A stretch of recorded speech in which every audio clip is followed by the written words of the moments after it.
Hello students, welcome to your own YouTube channel which is Garima आस्थाना's teaching journey। और आज का हमारे botany class में I am continuing the topic classification of plants. See classification of plants, तो उसी चीज़ में हम फर्दर जब और सीड्स के हिसाब से seed bearing and flower bearing and fruit bearing के हिसाब से according to which plants can bear seeds, which plants cannot bear seeds। of course जो plants flowers जिनमें होंगे उनमें fruits भी होंगे और जिनमें fruits होंगे उनमें seeds भी होंगे।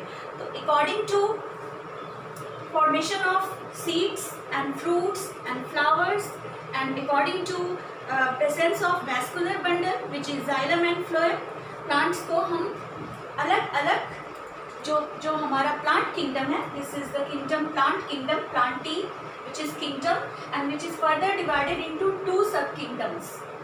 तो according to the presence of seeds, flowers and fruits, see plant kingdom। अब ये जो प्लांटी जो है प्लांट किंगडम है, इसको हमने टू सब किंगडम्स में डिवाइड किया हुआ है पहले से। First one is cryptogams which is known as seedless, जिनको हम seedless plants बोलते हैं, and the second one phanerogams और सीड बियरिंग प्लांट्स, जो सीड प्रोड्यूस करने वाले प्लांट्स होते हैं। According to the formation of seeds और production of seeds, the plants are basically classified into plant kingdom is basically classified into two sub kingdoms, cryptogams and phanerogams. Cryptogams, what is the meaning of cryptogams? Here gams का मतलब होता है, gams मतलब होता है a kind of marriage, क्योंकि plants human beings नहीं है तो उनमें ह्यूमन बींग्स के जैसा मैरिज नहीं होता, लेकिन उनमें जो प्लांट्स हैं वो जो मेल गैमिट्स हैं और फीमेल गैमिट्स हैं वो फ्यूज़ करेंगे और तब जाकर के फ्रूट का सीड का फॉर्मेशन, जाइगोट का फॉर्मेशन होगा। और फिर जाइगोट से फर्दर कैसे सीड का फॉर्मेशन होता है फ्रूट में, इन सारी चीज़ों को हम लोग पढ़ते हैं आगे फर्दर फर्टिलाइजेशन में और फ्रूट फॉर्मेशन में। अभी फिलहाल हम ये जानेंगे क्रिप्टोज मीन्स होता है हिडन और गैमस मीन्स होता है मैरिज, और उसी से बना ये cryptogams. Cryptogams means seedless plants and phanerogams means seed bearing plants. जिन प्लांट्स में सीड होंगे वो फेनरोगैम्स में आएंगे। तो जितने भी फ्लावरिंग प्लांट्स होंगे वो सारे के सारे हम लोग देखेंगे कि वो फेनरोगैम्स में आएंगे, बिकॉज सीड प्रोडक्शन के लिए फ्रूट का होना बहुत ज़रूरी है, as we all know, and fruit formation के लिए there is very much need of flowers. Without flowers there is no formation of fruits. तो जब तक फ्लावर्स नहीं होंगे प्लांट्स में तब तक फ्रूट का फॉर्मेशन नहीं होगा। Plant kingdom divided into two sub kingdoms, cryptogams which are seedless plants and phanerogams which are seed bearing plants। ये तो हो गया दो सब किंगडम में हमने डिवाइड किया। अब फिर फर्दर इनमें से अलग अलग क्लासेस में प्लांट्स को डिवाइड किया गया है। Cryptogams are divided into according to the basis of their structure, plant के स्ट्रक्चर के हिसाब से और उनके डेवलपमेंट के हिसाब से, and according to presence of vascular bundles और according to the presence of root stem and leaf और absence of root stem and leaf, plants are further divided into thallophytes, bryophytes and pteridophytes। जो cryptogams हैं, again I am repeating, these are seedless plants. इनको further divide किया गया thallophytes में, bryophytes में और pteridophytes में। फाइटॉन का मतलब हम लोग अच्छे से जानते हैं कि प्लांट्स होता है। थैलोफाइट्स क्यों नाम पड़ा, इन सब चीज़ों को वन बाय वन जब हम लोग डिटेल्स में पढ़ेंगे, लेकिन अभी फिलहाल हम ये समझते हैं कि थैलोफाइट्स क्यों नाम दिया गया, क्योंकि ये सिंपलेस्ट काइंड ऑफ प्लांट इनको माना जाता है। वाई होते तो ये मल्टी सेलुलर स्ट्रक्चर के हैं, लेकिन सिंपलेस्ट इसलिए माना जाता है कि ये थैलस स्ट्रक्चर होता है इनका।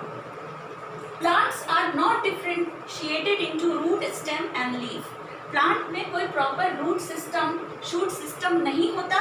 इट मीन्स कि जो थैलोफाइट्स होते हैं उनमें रूट स्टेम और लीफ लैकिंग होता है, इसमें कोई भी रूट ऐसे करके जब हम किसी भी प्लांट को इमेजिन करते हैं, एक नॉर्मल ट्री को इमेजिन करते हैं, तो हम सोचते हैं कि उसमें रूट होना चाहिए, उसमें स्टेम होना चाहिए, उसमें लीव्स होने चाहिए, ब्रांचेस होने चाहिए। लेकिन थैलोफाइट्स जो होते हैं, जब हम इसके स्ट्रक्चर को पढ़ेंगे डिटेल्स में, तब हम जानेंगे कि थैलस लाइक स्ट्रक्चर होता है जो बहुत ज़्यादा वेल डिफ्रेंशिएटेड और बहुत हाईली डेवलप्ड स्ट्रक्चर नहीं होता, इसीलिए इसको हम लोग बोलते हैं थैलोफाइट्स। उससे थोड़ा और ज़्यादा एडवांस स्टेज में अगर हम आए, थोड़ा सा उससे फर्दर डेवलपमेंट, उससे ज़्यादा वेल डिफ्रेंशिएशन होता है, वो हो जाते हैं ब्रायोफाइट्स। ब्रायोफाइट्स को हम लोग amphibians of the plant kingdom भी बोलते हैं। वाई?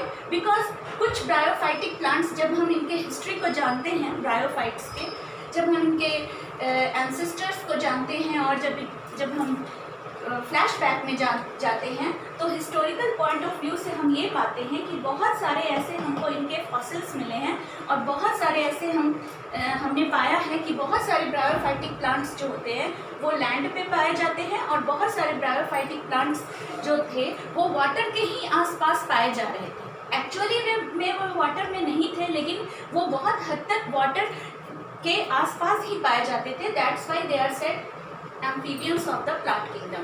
बहुत सारे रॉक पार्टिकल्स जहाँ होते हैं, जहाँ पे रॉक्स होते हैं, वहाँ पे भी, चट्टानों में, उन सब जगह पे भी ब्रायोफाइट्स जो होते हैं वो पाए जाते हैं।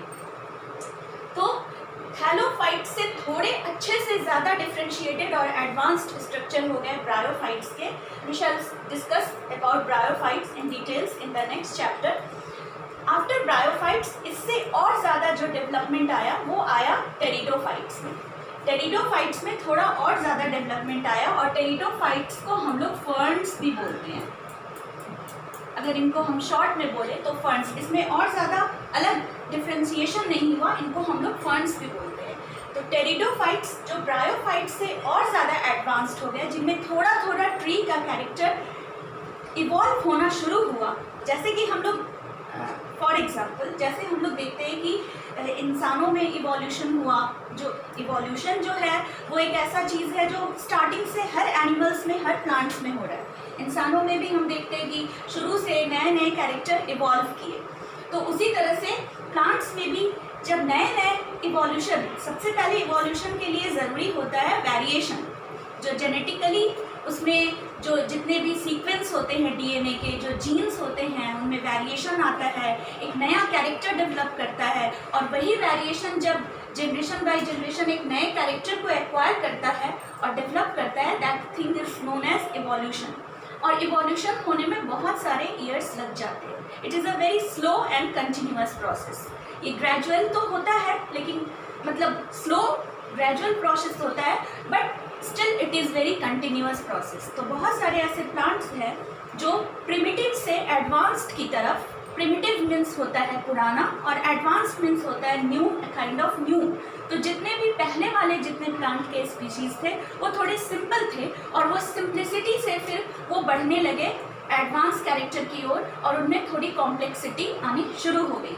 क्योंकि ब्रायोफाइट्स, हमने अभी पढ़ा था कि bryophytes are amphibians of the plant kingdom. कुछ टेरिडोफाइटिक प्लांट्स भी होते हैं, वो भी एम्फीबियंस के ही कैटेगरी में आते हैं, लेकिन धीरे धीरे जब हम देखें टेरिडोफाइट्स में आए प्लांट्स, तो उनमें लैंड की तरफ बढ़ने की टेंडेंसी होती चली गई। लैंड की तरफ बढ़ने की का मतलब ये नहीं है कि वो वॉक करके लैंड की तरफ बढ़े थे, मतलब कि ऐसे प्लांट्स धीरे धीरे लैंड में पाए जाने लगे, ज़मीन पे पाए जाने लगे, ज़मीन पे उगने लगे, और उनमें कॉम्प्लेक्सिटी ब्रायोफाइट्स के कंपैरिजन में टेरिडोफाइट्स में ज़्यादा आना शुरू हो गया। अब हम लोग बात करें थैलोफाइट्स को, फर्दर हमने डिवाइड किया है algae and lichens. Algae, as we all know, algae को हम लोग हिंदी में शैवाल भी बोलते हैं। तो एल्गी, बहुत सारे कैटेगरी के एल्गी होते हैं। जब हम लोग अलग से एल्गी का चैप्टर पढ़ेंगे तब जा करके हम लोग जानेंगे कि कितने तरह के एल्गी होते हैं। रेड एल्गी भी होते हैं, ग्रीन एल्गी भी होते हैं, ब्राउन एल्गी भी होते हैं, और डायोडाउन्स अलग से जब हम पढ़े तो वो भी होते हैं, और ब्लू ग्रीन एल्गी भी होते हैं। तो एल्गी में बहुत सारे हम देखते हैं कि कैटेगरीज हैं, और एल्गी बहुत सिंपलेस्ट प्लांट हैं और वो थैलोफाइट्स के कैटेगरी में आते हैं। बेसिकली एल्गी वाटर बॉडीज़ में ही पाए जाते हैं ज़्यादा, या फिर कोई मार्शी प्लेसेस पे, या जैसे हम लोग काई, हिंदी में जैसे देखते हैं कि जहाँ पे बहुत ज़्यादा वाटरी स्पेस है वहाँ पे काई जो जमा हुआ है, that is all about what, algae. अगर हम उसको माइक्रोस्कोप में व्यू करेंगे तो वो एल्गी ही हम पाएंगे। जब हम लोग पॉन्ड में, तालाब में देखते हैं बहुत सारी ग्रीन वेलवेटी स्ट्रक्चर हमें नज़र आते हैं, ऐसा लगता है कि ग्रीन वेलवेट जैसा कुछ तालाब में बिछा हुआ है, दैट इज़ एल्गी।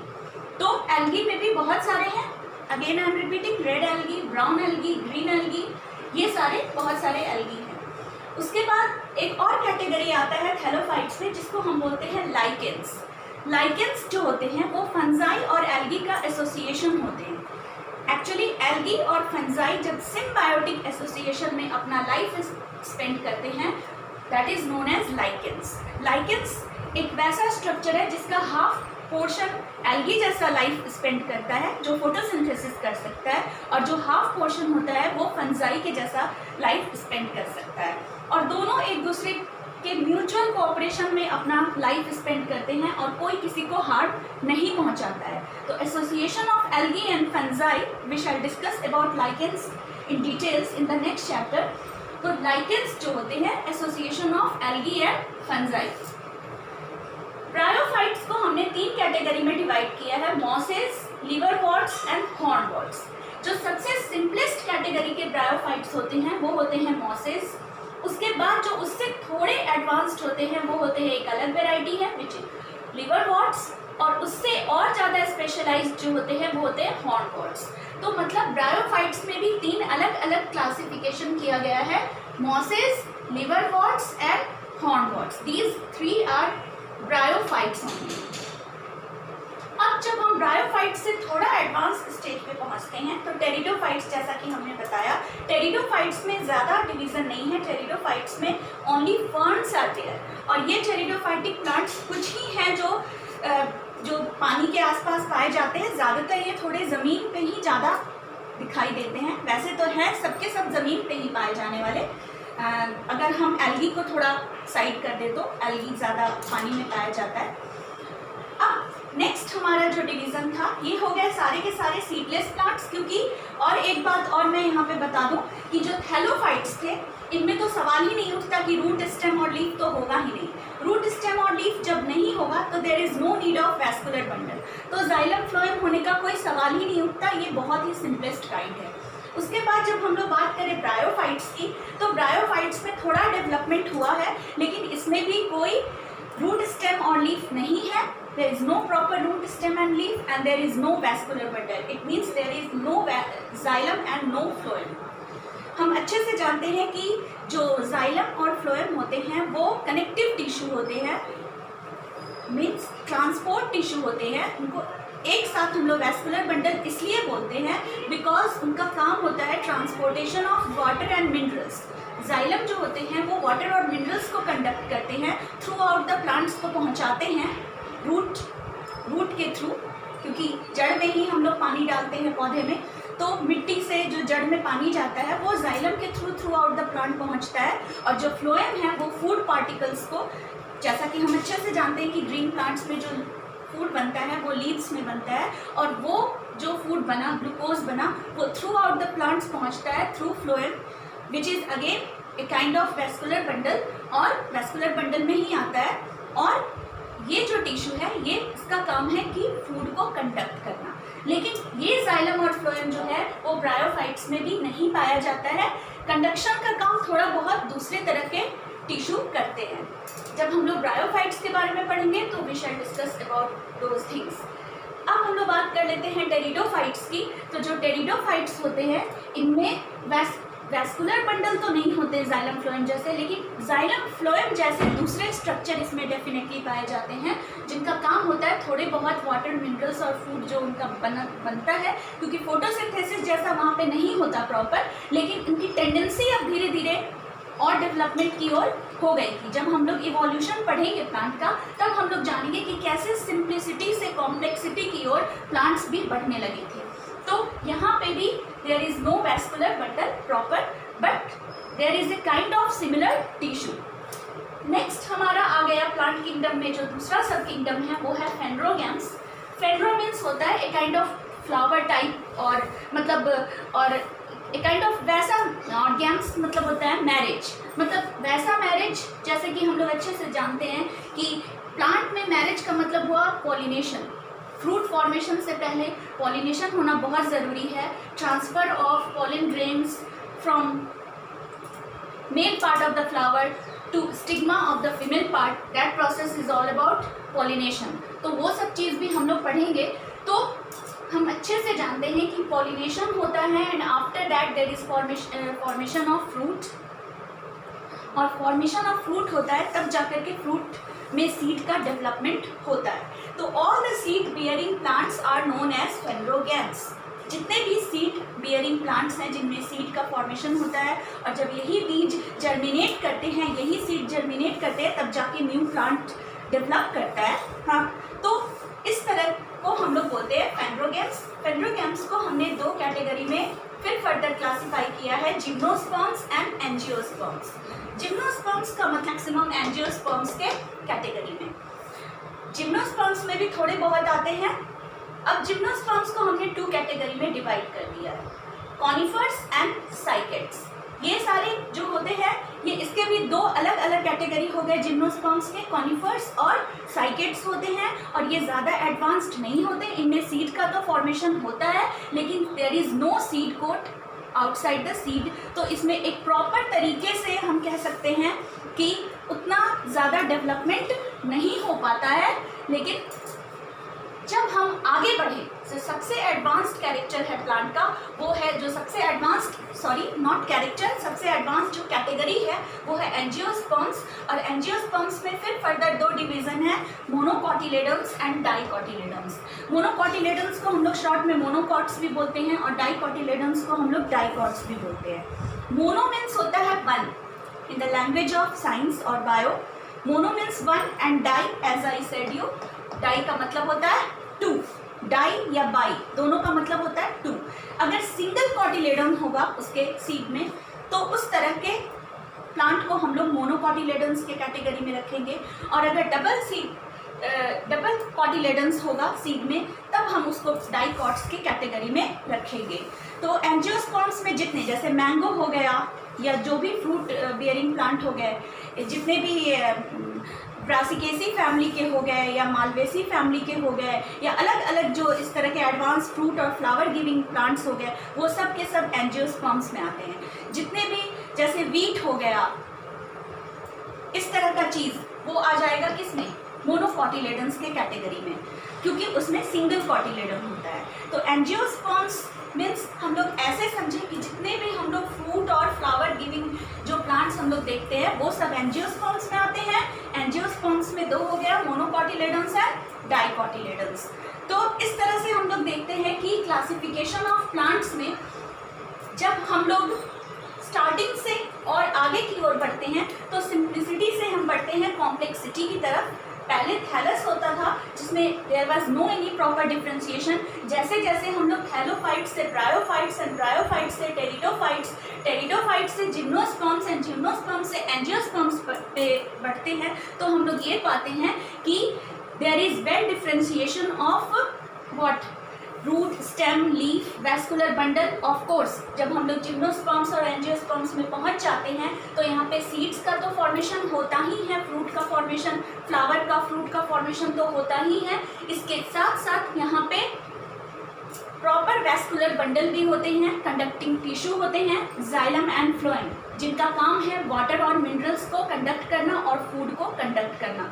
जैसा कि हम देख ही रहे हैं कि इन प्लांट्स में इतने सारे फ्लावर्स फॉर्मेशन होते हैं, फ्रूट्स के फॉर्मेशन होते हैं, तो उन सब को भोजन की ज़रूरत होगी, उन सब को फूड चाहिए होगा, बहुत सारे मिनरल्स चाहिए होंगे, तो इन सब को कंडक्ट करने का काम करता है जाइलम एंड फ्लोएम।